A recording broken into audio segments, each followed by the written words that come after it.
Hey guys, so we're working on the shorty a bit today. I got her on the hoist. I have done a little bit of stuff off camera, not an astronomical amount, just kind of puttering away at it. I've been picking away at it, not really doing any dedicated thing, just cleaning up some little bit of wiring stuff. Most of it's all plug and play, so I didn't monkey too much with it. There's a couple things I had to do, I just didn't feel like videoing it, so I didn't video it.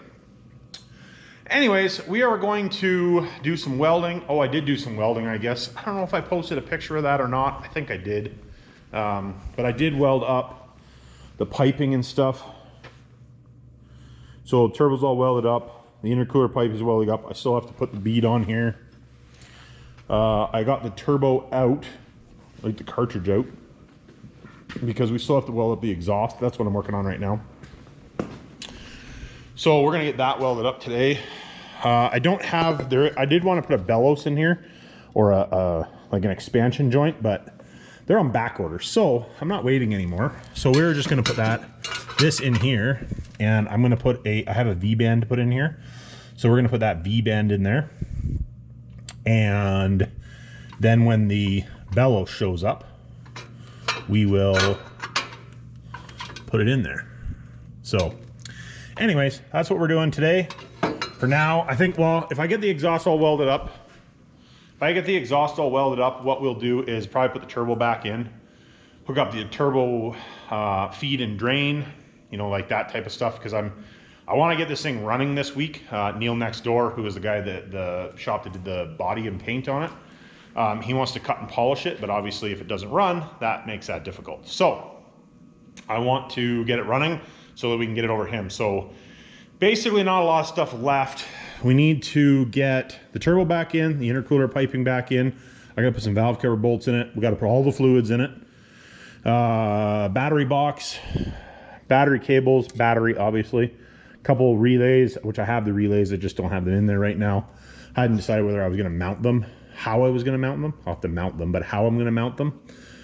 And just tighten up some stuff for the most part. So we're really not too far away from having this thing. Oh, I also have to build the mount for the shifter.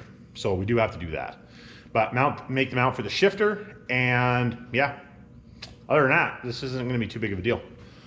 So if you guys wanna come along for the ride, watch the video and we'll get after here. I feel like I'm losing my mind. Is everybody in the world blind?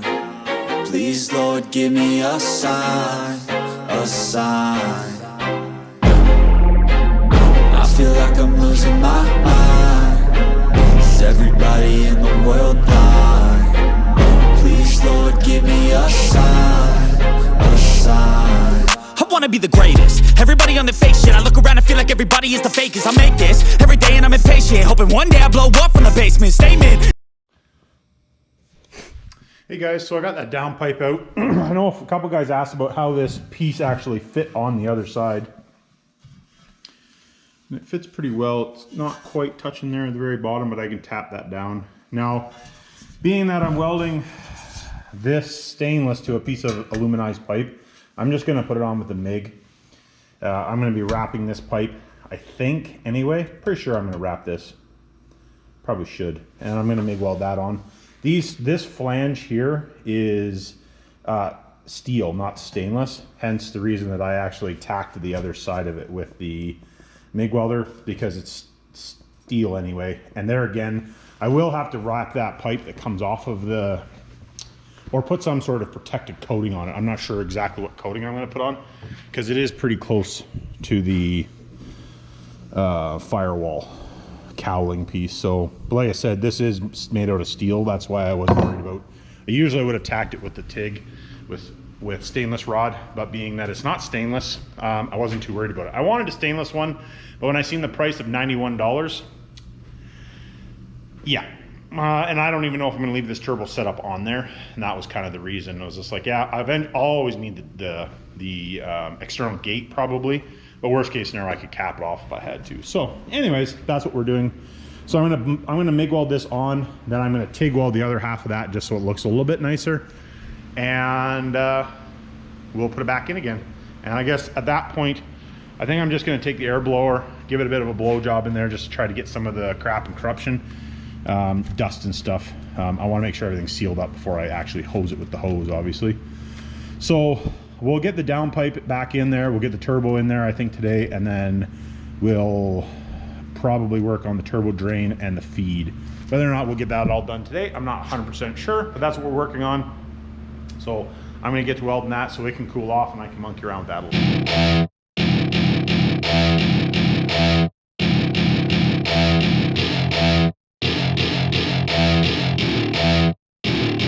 Welcome to my party, we're just getting started. A life is a dream or a nightmare scarring. Hand me a drink cause I think I'm going all in. Get me a shrink who can catch me when I'm falling. Cover up my scars, flip the handlebars. Crashing in my car, wake up in a bar. I'll be a superstar, just on my avatar. This world is so bizarre, empty out the reservoir. Yeah, I'm taking 6 shots, yeah, straight to the face. And I wanna get lost, I'm sick of this place. Don't know how to stop when I'm feeling this way. So I'm taking 6 shots till I'm feeling okay. I think I'm going crazy, don't think I'll get...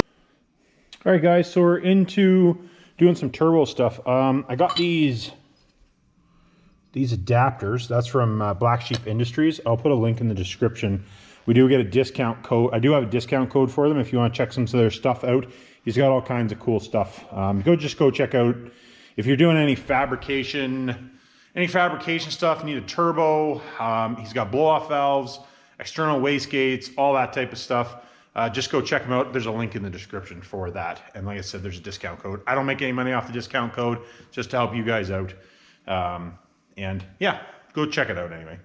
So what I'm doing here is we got this SXE S472. This is the original compressor wheel out of it. And this is the compressor wheel that I have installed in it. There's the difference. I don't know what the weight differences are. Obviously there's less blades on this one than there is on this one. I am not a turbo guy, you know, the technical side of it.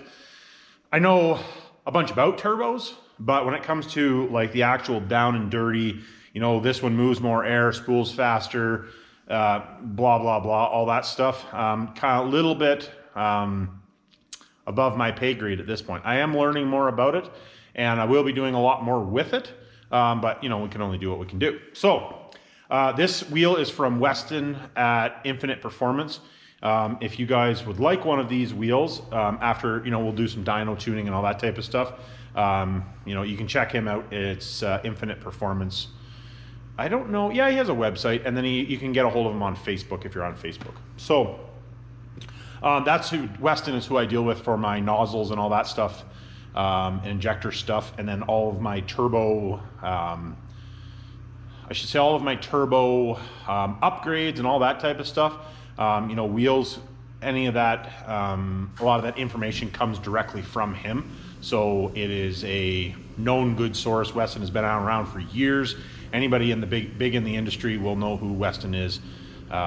Infinite Performance, and he used to be on all the forums for you older guys that have been around for a while. Smoke 'em, it was his handle on all the forums. So anyways, this is the wheel that we're using. Like I said, it moves more air. I know it moves more air. Spooling faster, I don't know. I know it is lighter, so I'm sure it would probably spool a little bit faster, but I know that for the most part, this side of it does not make that much of a difference for spool. A lot of it has to do with the turbine side. So this is the wheel that he recommended. So this is the wheel we are going with. So I am going to now put the turbo back, or the center section back in. I have to find the fitting that goes into the block. There's a fitting for the block. I have it around here somewhere. I just don't know exactly where it is. But I'm gonna have to look around for that. But we're gonna put this back on. We're gonna put the compressor cover back on, which is right there. And then I have to bead roll this. I have to bead roll this. And I have to find the O-ring for that. So actually, you know what? I'm probably not even gonna put the O-ring in there for now. I'll probably start it without the O-ring in it. We're not gonna be building any boost because I'm gonna be pulling all these pipes and stuff out to have them powder coated. So I'm probably just gonna put like regular hose clamps on this stuff to start with. I don't wanna take the clamps on and off. It tends to wreck the clamps. So I'm probably just gonna put all that stuff in there. We'll get the truck running, get it over to Neil so he can cut and polish it. And yeah, we'll do that. So, but I want to get all this stuff back in because I want to have this thing running this week. So let's get back at working at this and catch you in a bit.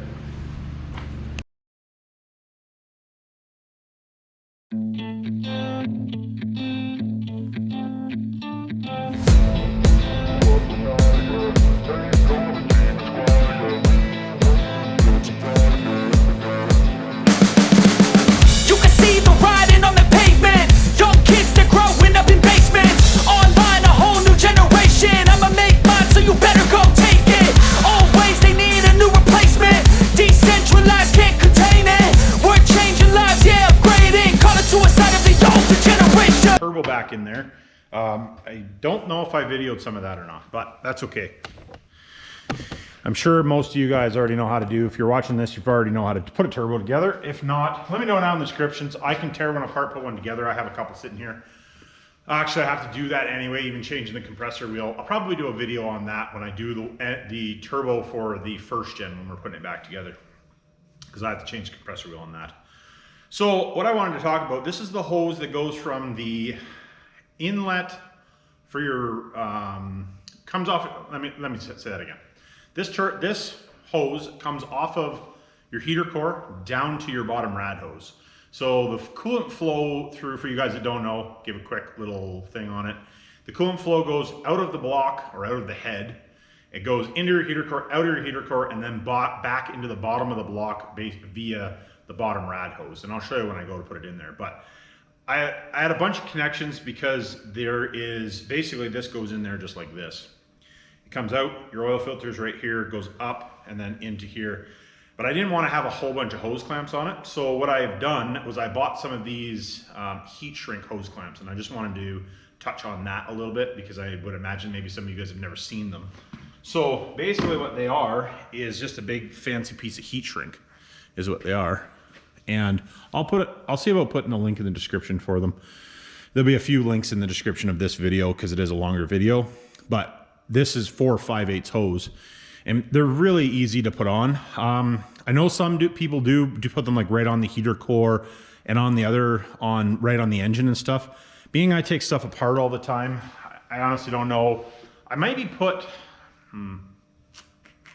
maybe I'll put one on the heater core, maybe. Or I'll just put a hose clamp. I'll probably just put a hose clamp.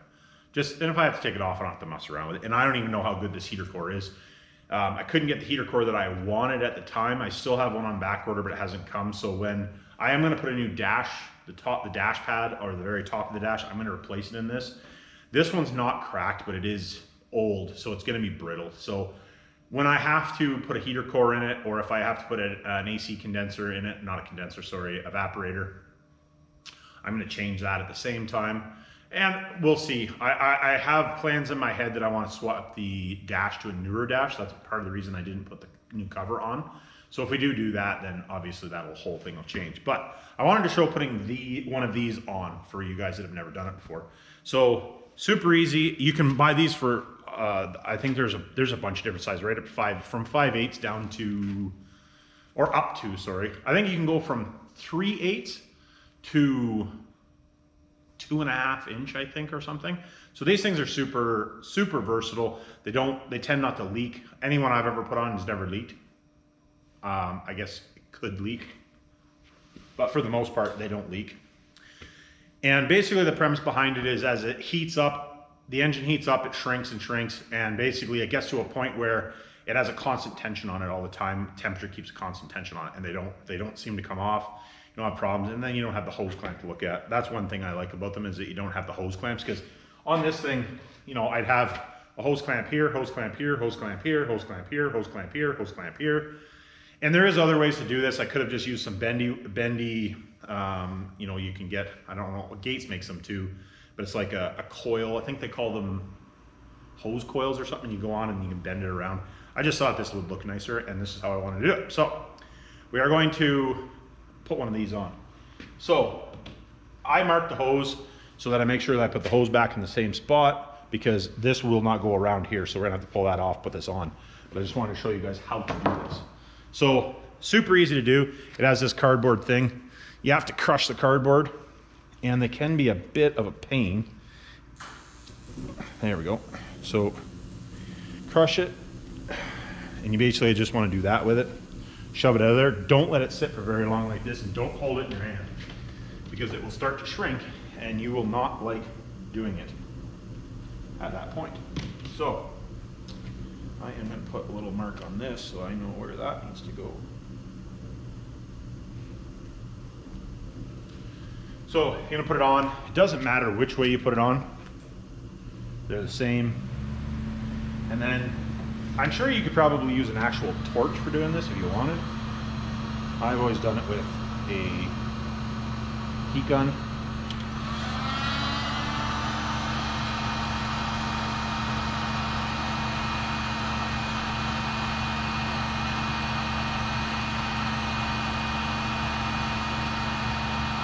You do have to get them pretty warm before it starts to shrink. It doesn't shrink like heat shrink does, like fast like heat shrink does.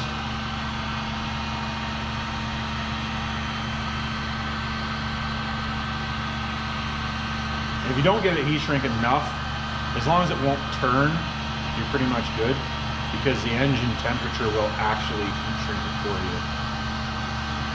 That's kind of the idea behind it.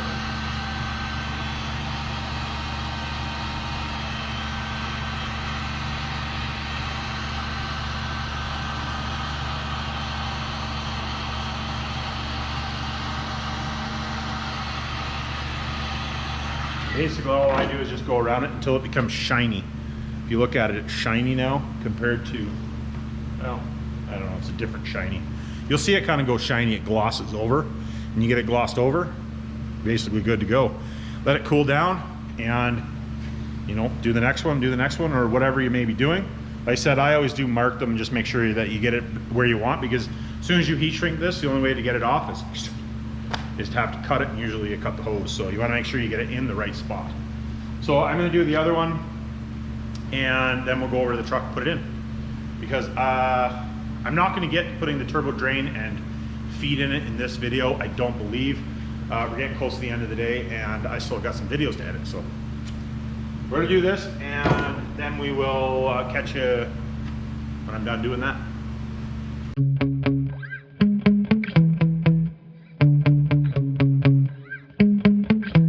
Yeah. Sometimes I get so mad, there's no controlling me. My thoughts get so bad, I'm like, I might grab a bat, I don't know. My wrath, my blood boils over like, oh God, here goes. I lost all fear. Like I said, I thought I had videoed doing it, but I did not.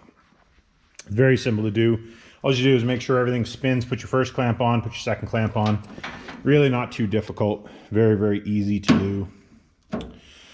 I got that tube in there. Like I said, goes from the bottom rad hose and it goes back up into the heater core. I ended up just putting regular clamps on there.